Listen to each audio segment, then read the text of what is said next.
আজকে বাটি চালান দিয়ে নিষিদ্ধ লীগকে খুঁজে পাওয়া যাচ্ছে না। স্বীকার করে যারা এনআরকি করার চেষ্টা করবে, আশা করব সাধারণ জনগণকে সাথে নিয়ে আপনারাও তাদের নিউজ প্রেজেন্ট করা থেকে বিরত থাকবেন এবং তাদেরকেও আপনারা বুঝতে দিবেন আপনার একটা বড় শক্তি। এবং আজকে আপনাদেরকে ধন্যবাদ জানাই যে সারা বাংলাদেশের কোনো জায়গায় নিষিদ্ধ লীগ আজকে নামতে পারে নাই। হইল কি এক সময় যখন ইয়েতে থাকতো, এখন অনেক জায়গায় তারা তখন মাস্তানি করতো, তারা ধর্ষণ কাজে লিপ্ত ছিল, তারা গুন্ডামি করতো। সেই গুন্ডামি তো তাদের চর্চা তো এখনো যায় নাই। তারা পুলিশকে এরকম থ্রেট করবে, এটা তো খুবই স্বাভাবিক। কিন্তু আইন শৃঙ্খলা বাহিনী সর্বোচ্চ সতর্কতা অবস্থানের কারণে আজকে কিন্তু তারা কোনো জায়গায় নামতে পারে নাই। এদের মাস্তানি কিন্তু তারা হইলো ওই যে শক্তের ভক্ত নরমের জম। তারা মনে করছিল পুলিশ কিছু করবে না, আমরা মাস্তানি করে আমরা আজকেই দেশ দখল করে নেব। কিন্তু বাংলাদেশের মানুষ আর কোনো দিন নিষিদ্ধ আওয়ামী লীগ, নিষিদ্ধ যুবলীগ, নিষিদ্ধ ছাত্রলীগ আর কোনো দিন কাউকে গ্রহণ করবে না। এটা আপনারা একদম স্পষ্টভাবে লিখে রাখেন যে বাংলাদেশে আর কোনো দিন নিষিদ্ধ লীগের রাজনীতি করার কোনো সুযোগ নাই। এজন্য তারা যতই মাস্তানি করুক, পুলিশ তো আজকে তার অবস্থান সর্বোচ্চ কঠোর হয়েছে। তো সেই জায়গায় আজকে তারা কোনো জায়গায় যদি এনআরকি করতে চায়, তাদেরকে অবশ্যই আইন শৃঙ্খলা বাহিনী গ্রেফতার করবে, কারণ তারা বাংলাদেশের জন্য ক্ষতিকর।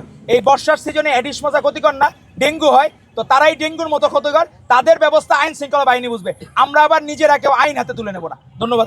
আমরা বাড়িয়েছি এবং আমাদের মোবাইল পেট্রোল, ফুড পেট্রোলের সংখ্যা বাড়িয়েছি। সাদা পোশাকে আমাদের যে ডিউটি, সাদা পোশাকে ডিউটি, টহল, মোবাইল, সেগুলোর সংখ্যা আমরা বাড়িয়েছি। এবং আপনি জানেন যে বিভিন্ন সন্দেহভাজন ব্যক্তিরা বা এই নিষিদ্ধ কার্যক্রম যে দলটি, সেই দলের কর্মীরা বা সমর্থকরা বা পদবিধারী যারা আছেন, তারা বিভিন্ন জায়গায় এই ধরনের মিছিল বা জমায়েতের সম্ভাবনার কথা বিবেচনায় রেখে আমরা প্রত্যেকটি সন্দেহজনক জায়গা, যেমন মেস, আমাদের হোটেল এবং বিভিন্ন জায়গায় যেখানে তাদের অবস্থান করার সম্ভাবনা আছে, সে সমস্ত জায়গায় আমরা তল্লাশি করেছি। এবং আমরা বেশ কয়েকজন তাদের সদস্যকে, নেতাকর্মীকে আমরা গ্রেফতার করেছি।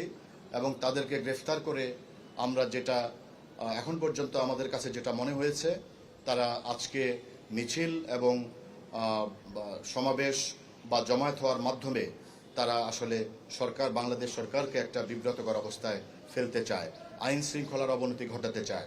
তো সেই জন্য আমাদের প্রত্যেকটি ঢাকা মেট্রোপলিটন পুলিশের প্রত্যেকটি সদস্য দিনরাত তাদের উপর যে অর্পিত দায়িত্ব, সেই দায়িত্ব সঠিকভাবে পালন করার মাধ্যমে তাদের এই প্রক্রিয়াকে, তাদের এই পরিকল্পনাকে এখন পর্যন্ত নস্যাৎ করে দিয়েছি। এবং আমি আশা করব যে সামনে যে কিছু ঘন্টা সময় আছে, এই সময়ের মধ্যেও তারা কোথাও মিছিল বা সমাবেশ বা জমায়েত ব্যবস্থা গ্রহণ করেছি, সেখানে মামলা হয়েছে। এবং আমরা সেই মিছিল থেকে এবং সেই মিছিল পরবর্তী সময় আমরা বেশ কয়েকজনকে গ্রেফতার করেছি। এবং ককটেল বিস্ফোরণ থেকে আমরা একটি বিষয় আমাদের কাছে অবশ্যই প্রতিভাত হয়েছে, যে কোনো ধরনের নাশকতার পরিকল্পনা তাদের কাছে থাকতে পারে।